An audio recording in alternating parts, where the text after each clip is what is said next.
Aleluia, glória a Deus. Olá, irmãos, graça e paz. Eu sou o professor Marcelo e essa nova disciplina que nós teremos é Doutrinas Básicas da Bíblia. Aleluia. E antes de começarmos a matéria, antes de eu dar uma introdução e desenvolver o assunto, eu queria juntamente contigo fazer uma oração. Glória a Deus. Então, abre o teu coração, curva tua cabeça, feche teus olhos. Pai, no nome de Jesus, nós te damos graças por tua palavra, por teu Espírito, pelas verdades que nós temos ouvido e aprendido. Nós te pedimos espírito de sabedoria e revelação, no pleno entendimento da tua vontade. Queremos perceber a esperança do chamamento, a herança nos santos e a suprema grandeza do teu poder. Para isso, nós abrimos o coração e inclinamos o ouvido para as tuas verdades e te damos graças por crescimento, por edificação. Teu Espírito nos ensinando, Ele vivificando a Tua palavra e nos fazendo perceber. Te damos graças, Pai, por crescimento, por edificação. Seremos alimentados por Tua palavra e instruídos por Teu Espírito. No nome de nosso Senhor Jesus. Amém. Glória a Deus. Então, irmãos, doutrinas básicas da Bíblia. Nós sabemos que as doutrinas de Cristo são muitas, são muitos ensinos deixados por Cristo, são muitos ensinos deixados por Paulo, por Pedro, João e pelos apóstolos. Mas o que poderíamos classificar como doutrinas básicas? Eu peço que você abra sua Bíblia na carta aos Hebreus, no capítulo 6, Hebreus capítulo 6, a partir do versículo 1. Nessa passagem nós encontramos o que poderíamos classificar como doutrinas básicas da fé cristã. Aleluia. E olha só, Hebreus capítulo 6, versículo 1, o texto diz: Por isso, pondo de parte os princípios elementares da doutrina de Cristo, deixemo-nos levar para o que é perfeito, não lançando de novo ou novamente a base do arrependimento de obras mortas, a base da fé em Deus, a base do ensino de batismos, a base da imposição de mãos, a base da ressurreição dos mortos, a base do juízo eterno. Isso faremos se Deus permitir. O escritor aos Hebreus, nesse texto, ele nos mostra o que poderíamos classificar como as doutrinas básicas da fé cristã. E entenda, irmãos, se é algo básico, deve ser compreendido, deve ser sabido por todo cristão. É como, por exemplo, as 4 operações: adição, subtração, divisão e multiplicação. São as 4 operações básicas da matemática que faz com que a gente possa fazer cálculo de segundo, terceiro grau e a gente possa desenvolver nesse contexto. A mesma coisa espiritualmente. Essas doutrinas que o escritor aos Hebreus apresenta não são todas as doutrinas de Cristo, porque existem outros ensinos na fé cristã, porém, é aquilo que nós poderíamos classificar como básico. E eu até falei sobre a base. Tem outras versões que dizem de forma diferente, tem outras versões que falam sobre o fundamento, outra versão ainda diz o alicerce da fé. As 6 doutrinas básicas são os 6 pilares para uma fé cristã sólida. Talvez você mora em um apartamento, outros moram em casa, mas você que mora em um apartamento, você sabe que esse apartamento é sustentado por colunas. Essas colunas, se forem bem construídas, elas suportarão todo o peso e qualquer outra variação. Existem algumas variáveis, né, que pode destruir uma edificação, mas se o alicerce está bem feito, se a coluna está bem edificada, não vai acontecer problema algum. A mesma coisa espiritualmente na vida de um cristão. Se ele compreende esses 6 aspectos, essas 6 bases, esses 6 alicerces da fé cristã, ele não será abalado em suas convicções, em suas certezas. E eu quero, claro, dar continuidade nessa introdução e depois comentar essas 6 doutrinas básicas. Observe que o escritor aos Hebreus disse: por isso, pondo de parte. O que significa isso? Significa dizer que ele, por ser básico, essas doutrinas devem ser abandonadas, desprezadas? Ah, não, professor, é algo básico, eu gosto mesmo das verdades profundas, eu gosto mesmo dos poderes do mundo vindouro, dessas coisas difíceis de entender. Mas deixa eu te explicar. Para que a gente mergulhe em outras verdades, para que a gente tenha uma compreensão mais clara sobre outros assuntos, a gente tem que estar inteirado, esclarecido sobre essas verdades básicas. Devemos estar firmados e bem firmados nessas verdades básicas, até porque são o alicerce para uma fé, para uma vida bem-sucedida. A expressão pôr de parte ou pôr à parte não é abandonar, desprezar, negligenciar. Não. A expressão pôr de parte, a expressão no grego nos faz entender que é pôr ao lado para uma consulta posterior. Pôr do lado, com fácil acesso, para uma consulta posterior. Tanto é, o escritor aos Hebreus, ele não está nos estimulando a abandonar o básico, o arrependimento de obras mortas, fé em Deus, ensino de batismos, imposição de mãos, ensino de batismos, ressurreição dos mortos e do juízo eterno. Ele não está nos estimulando a abandonar, tanto é que no capítulo 11 da própria carta aos Hebreus, ele passou o capítulo inteiro só falando sobre fé. E é básico, segundo o que ele mesmo disse. Então, ele não está nos estimulando a abandonar o que é básico. Não, ele está estimulando, a se inteirar dessas verdades, estar bem firmado e prosseguir para um crescimento espiritual. Amém? E é necessário a gente estar bem firmado nas doutrinas básicas da fé cristã? Sim, é necessário. A Bíblia, irmãos, ela nos adverte sobre estarmos arraigados na doutrina de Cristo, firmados, confirmados, estarmos inteirados. Para quê? Para que a gente não seja abalado na fé cristã. Eu ensino uma matéria chamada Carta de Paulo aos Gálatas, e nessa matéria eu acabo abordando o fato de que esses irmãos da Galácia se desviaram doutrinariamente.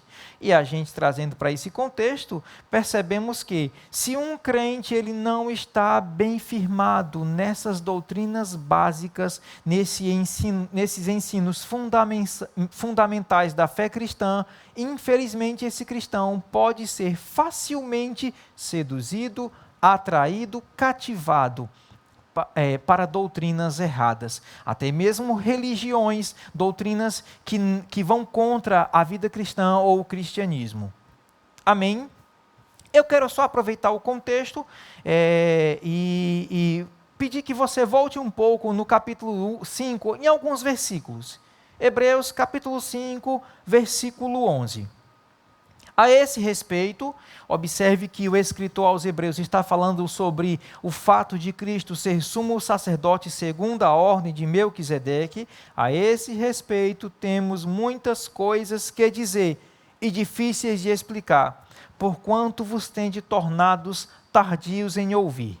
Pois, com efeito, quando deviam ser mestres, ou poderíamos dizer, entendedores da palavra, quando deviam ser mestres, atendendo ao tempo decorrido, tendes novamente necessidade de que alguém vos ensine de novo quais são os princípios elementares dos oráculos de Deus.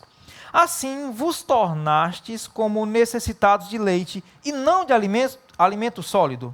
Ora, todo aquele que se alimenta de leite é inexperiente na palavra da justiça, porque é criança. Mas o alimento sólido é para os adultos, para aqueles que pela prática têm as suas faculdades exercitadas para discernir não somente o bem, mas também o quê?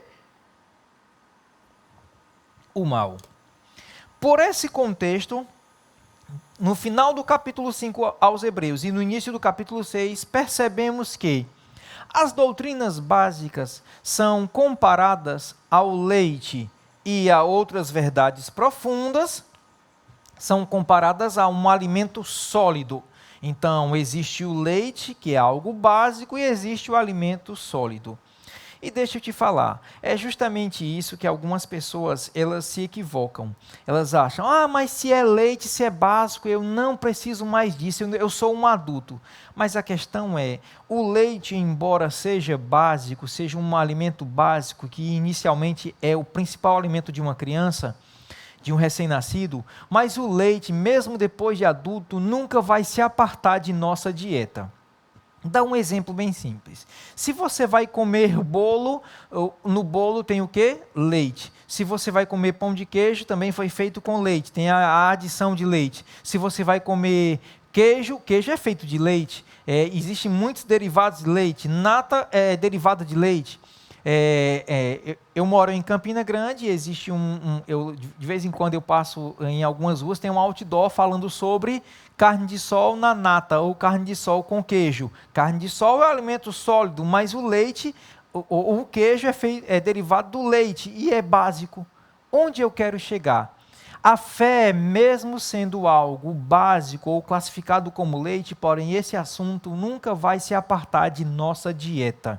A gente nunca pode deixar de estudar, de meditar nessas verdades, no leite da palavra. Pelo contrário, faz parte ainda de nossa dieta. Talvez não seja todo o alimento que consumimos, tudo aquilo quanto estudamos, mas nunca vai se apartar de nossas vidas. Posso ter um amém? E eu quero só te mostrar algumas outras passagens que falam sobre a importância da doutrina ou de se crer da forma correta. Eu lembro certa vez que quando eu fui pastor auxiliar em Fortaleza, sou natural de Fortaleza, hoje eu moro em Campina Grande, a minha esposa é paraibana, meu filho é paraibano. Na época eu era pastor auxiliar em Fortaleza e uma irmã, ela veio conversar comigo e veio me relatar algumas supostas manifestações do Espírito. E eu digo supostas porque não tem embasamento na palavra. E aí ela me falou, eu ouvi, eu disse, irmã, não é dessa forma, você está equivocada. E aí dei para ela umas 4 ou 5 referências bíblicas. Disse para ela o que Paulo falou, 2 ou 3 vezes, disse para ela o que Pedro havia dito e falei para ela até mesmo o que Jesus havia falado, que está nos evangelhos. E aí ela retrucou, encerrou o assunto e disse, eu quero crer dessa forma e Deus vai ter que me abençoar de qualquer maneira. Eu te pergunto, Jesus Cristo, o Pai, o Filho ou o Espírito Santo, Deus, ele vai abonar, aprovar um evangelho particular, uma crença particular? Não. Para que eu tenha uma vida bem-sucedida, eu preciso crer de forma correta. Eu preciso alinhar minha vida com a palavra de Deus para que aquelas verdades manifestem o poder de Deus que vão trazer proteção, cura, provisão e os demais benefícios. Eu preciso crer de forma correta. Isso se aplica nas 6 doutrinas básicas. Então, existe sim uma necessidade de crermos de forma correta para que possamos ter uma vida bem-sucedida. Irmãos, se formos observar essas religiões que se dizem cristãs, religiões pseudo-cristãs, se passarmos pelo filtro das doutrinas básicas, vamos perceber que não passam de religiões, não passam de ensinos demoníacos. Por quê? Porque não concorda com esses 6 aspectos básicos da fé cristã. Amém? Então eu quero mostrar 2 passagens que falam sobre a importância de aceitarmos a doutrina correta, de perseverarmos na doutrina correta, no ensino correto. Amém? O primeiro texto está em 1 Timóteo, no capítulo 4. 1 Timóteo, capítulo 4, a partir do versículo 6. Aleluia. Olha só o que Paulo diz a Timóteo, um jovem pastor. A orientação que Paulo dá. Expondo estas coisas aos irmãos, serás bom ministro de Cristo Jesus. Alimentado. Repita comigo, alimentado. Alimentado com as palavras da fé e da boa doutrina que tens seguido. Você percebeu que a palavra de Deus, a doutrina, é um alimento? Nós sabemos que a alimentação é fator determinante no crescimento. Eu tenho 2 irmãs gêmeas. E, claro, são adultas já, mas se pegarmos 2 crianças gêmeas e uma nós alimentarmos com carne, com feijão, com arroz, com proteína, com carboidrato, aminoácidos, legumes, vegetais, e a outra nós alimentarmos com pipoca, pirulito e refrigerante.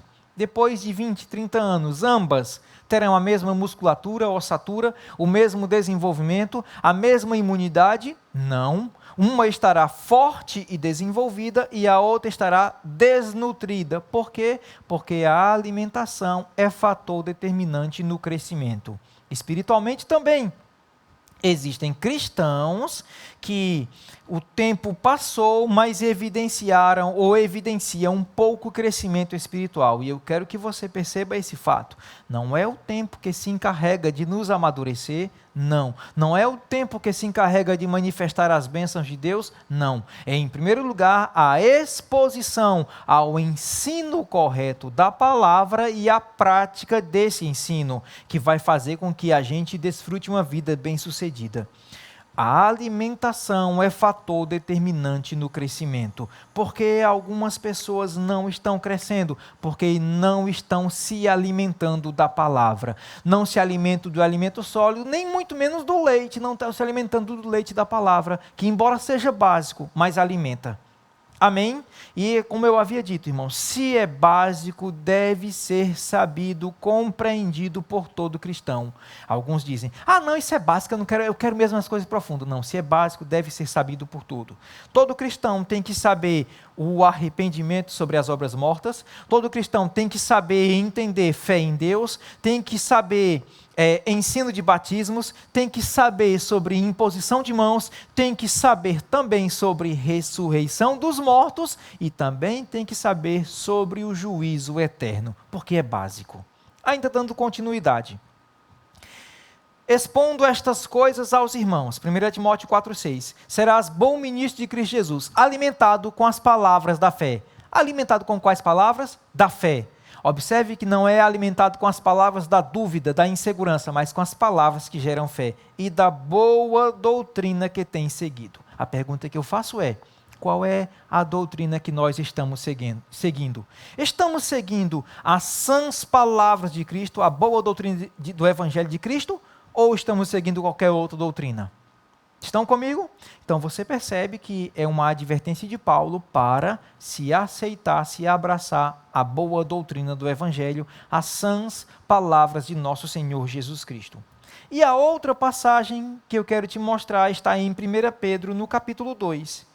1 Pedro, capítulo 2, a partir do versículo 1. Olha só o que é que o apóstolo Pedro fala.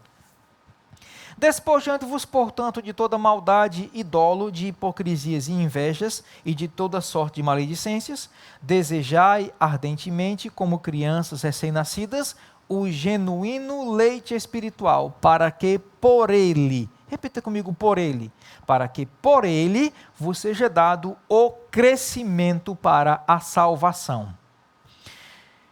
O apóstolo Pedro está nos advertindo, nos aconselhando, nos estimulando que, da mesma forma que um recém-nascido afetuosamente deseja o leite materno, assim também, semelhantemente, nós devemos desejar o genuíno leite da palavra. Se Pedro nos adverte para desejarmos o genuíno leite da palavra, o genuíno ensino da palavra, é porque naquela época já havia uma falsificação, já havia, por assim dizer, uma mistura, não era o leite genuíno, mas uma mistura. Estão comigo? Desejai ardentemente, como crianças recém-nascidas, o genuíno leite espiritual, para que por ele quem? O genuíno leite nos seja dado um crescimento para a salvação. Você sabia que está implícito que somente o genuíno leite vai alimentar e vai fazer crescer? Somente o genuíno ensino da palavra vai nos alimentar espiritualmente e vai nos fazer crescer. E eu quero só te lembrar algumas passagens que ligam a palavra de Deus ao alimento do homem interior. Jesus disse no Evangelho de Mateus, capítulo 4, versículo 4, nem só de pão viverá o homem, mas de toda palavra que procede da boca de Deus. Jeremias 15,16 diz: achadas as tuas palavras, eu logo as comi. As tuas palavras me foram um gozo e alegria no coração. E essa própria passagem de Timóteo, alimentado com as palavras da fé. Verdadeiramente a palavra de Deus é o alimento do homem interior. É o que nos fortalece, é o que gera fé, é o que faz com que nós cresçamos espiritualmente. Amém? Desejai o genuíno leite, para que por ele, o genuíno leite, nos seja dado o crescimento para a salvação, ou crescimento espiritual. Eu e você já fomos salvos por Cristo. Agora existe um crescimento espiritual, existe um desenvolvimento, até chegarmos ao nível de maturidade. Isso vai acontecer quando desejarmos o genuíno leite. Somente ele, o genuíno leite, ou o genuíno ensino da palavra, a palavra de Deus, é que vai nos fazer crescer espiritualmente. Amém? Glória a Deus. Então vamos voltar para essa passagem, vamos voltar para aquilo que eu havia dito sobre o Hebreus. Eu quero que você volte novamente. A base do arrependimento de obras mortas, a base da fé em Deus, a base do ensino de batismos, a base da imposição de mãos, a base do arrependimento, da ressurreição dos mortos, a base do juízo eterno. São ensinos básicos, ou é o alicerce da fé cristã. E sem muita delonga, eu já quero falar sobre o arrependimento de obras mortas.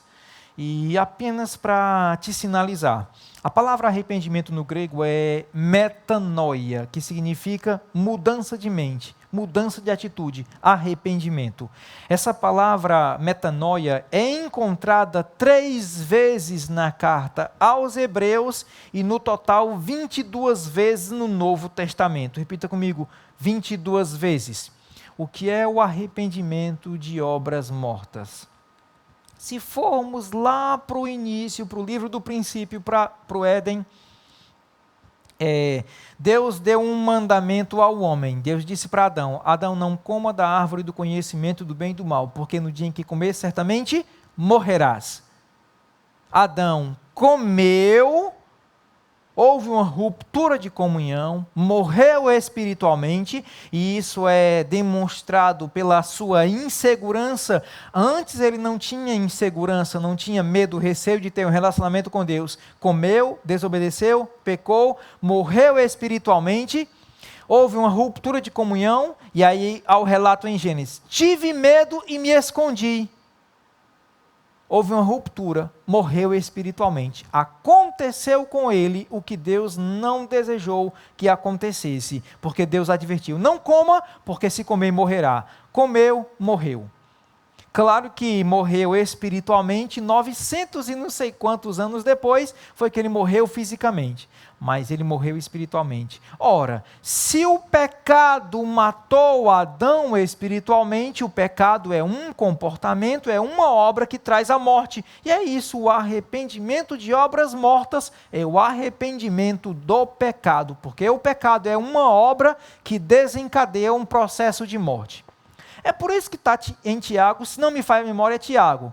Diz que o pecado, uma vez consumado, gera a morte. O pecado, uma vez consumado, é dado um início a um processo, por assim dizer, degenerativo, um processo de morte. Amém? Eu não vou me deter no assunto, porque na matéria Realidade da Nova Criação, é onde se fala mais sobre a primeira criação e a última criação. O primeiro Adão e o último Adão. Adão e Jesus, porque há uma comparação, né? São os dois ícones. Adão, ele desobedeceu, o primeiro Adão desobedeceu, mas o último Adão obedeceu. Então, na matéria Realidade se fala sobre isso. Eu apenas estou falando sobre o arrependimento de obras mortas, que é o pecado. E é impressionante, irmãos, porque sobre arrependimento, várias pessoas no Novo Testamento pregaram sobre o arrependimento do pecado. João Batista pregou sobre o arrependimento, Jesus pregou, Pedro pregou, Paulo pregou. O arrependimento, mudança. Repita comigo, mudança. Uma mudança. Eu quero ler novamente a expressão no grego. Arrependimento é metanoia, mudança de mente, arrependimento. E existem características que deixam bem claro que houve uma mudança. Eu peço que você abra a sua Bíblia em Mateus capítulo 3, Evangelho de Mateus. Olha só. Mateus, capítulo 3, a partir do versículo 5. Então saiu a ter com ele Jerusalém, toda a Judéia e toda a circunvizinhança do Jordão. E eram por ele batizados no rio Jordão, confessando os seus pecados. Vendo ele, porém, que muitos fariseus e saduceus vinham ao batismo, disse-lhes: raça de víboras, quem vos induziu a fugir da ira vindoura? Produzi, pois, frutos dignos de arrependimento. E não comeceis a dizer entre vós mesmos: nós temos por pai a Abraão, porque eu vos digo que destas pedras Deus pode suscitar filhos a Abraão. Já está posto o machado da raiz das árvores, toda árvore, pois que não produzir bom fruto, é cortada e lançada no fogo. O que percebemos por esses versículos? Essas pessoas estavam se submetendo ao batismo de João, mas não estavam tendo nenhuma mudança de comportamento. E aí João Batista reprovou tal comportamento, tal atitude. Ele disse: arrependei-vos, pois, produzi, pois, frutos dignos de arrependimento. Essa expressão, frutos dignos de arrependimento, produzam comportamentos que deixam claro que houve uma mudança. Porque se arrependimento é mudança de pensamento, mudança de atitude, tudo aquilo quanto a pessoa fazia de errado, ela não vai fazer. Se ela estava caminhando para o erro, ela vai mudar de direção. Se ela estava pensando em coisas erradas, ela não vai mais pensar naquilo, porque é uma mudança. Repita comigo, mudança. Em outras palavras, por mais que uma pessoa sustente uma confissão, eu me arrependi, mas ela não demonstra com um comportamento, não houve um arrependimento genuíno. Estão comigo? Porque arrependimento é mudança. Eu quero ler novamente. Mateus capítulo 3, versículo 7. Vendo ele, porém, que os fariseus e saduceus vinham ao batismo, disse-lhes: raça de víboras, quem vos induziu a fugir da ira vindoura? Produzi, pois, frutos dignos de arrependimento. Então eles não estavam produzindo comportamentos que deixavam claro que realmente houve uma mudança. Então, arrependimento é mudança. Diga mudança, é deixar de fazer. É por isso que, se a gente for ver, irmãos, o apóstolo Paulo, na carta aos Efésios, ele vem falando sobre isso. É o livro que mais fala sobre como nós devemos andar. Tanto é que Paulo usa a expressão: vede prudentemente como andais, como sábios e não como nécios, perdão. Andai como sábios e não como nécios. Andai como filhos de Deus, imitai ao nosso Pai, ao vosso Pai. E aí Paulo fala que como nós devemos andar. E aí Paulo diz: aquele que mentia, não minta mais. Aquele que furtava, não furta mais. Isso é o quê? Arrependimento. Aquele que fazia errado, não faça mais. Isso é um arrependimento, é uma mudança. Existe até um provérbio que diz, no livro de Provérbios: aquele que confessa os seus pecados e deixa, alcança misericórdia. Aquele que se arrepende. Aquele, porém, que continua na prática errada, jamais prosperará. Amém? Quero mostrar outras verdades que falam sobre o arrependimento, e eu quero que você entenda que arrependimento é mudança. Arrependimento há uma mudança, e a pessoa é de se esperar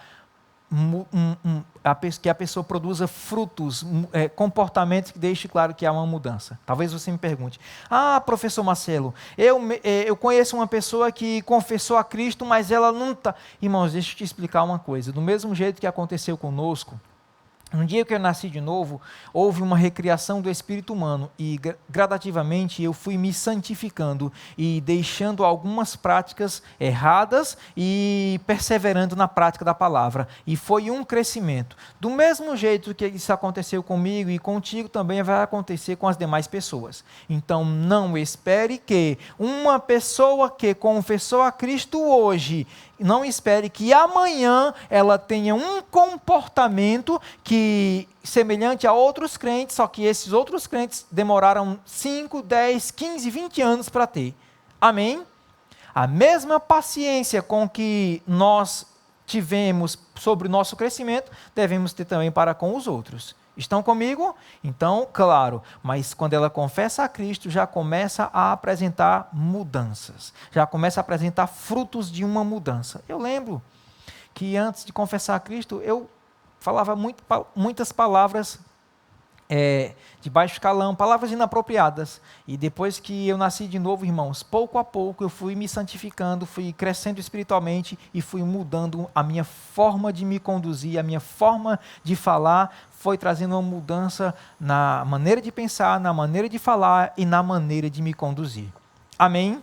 Glória a Deus. Isso é crescimento, isso é santificação. Mas o que eu quero que você entenda é, se arrependeu, tem que demonstrar fruto de arrependimento, um pontapé inicial, uma mudança inicial. Amém? Teremos um breve intervalo e logo, logo retornaremos.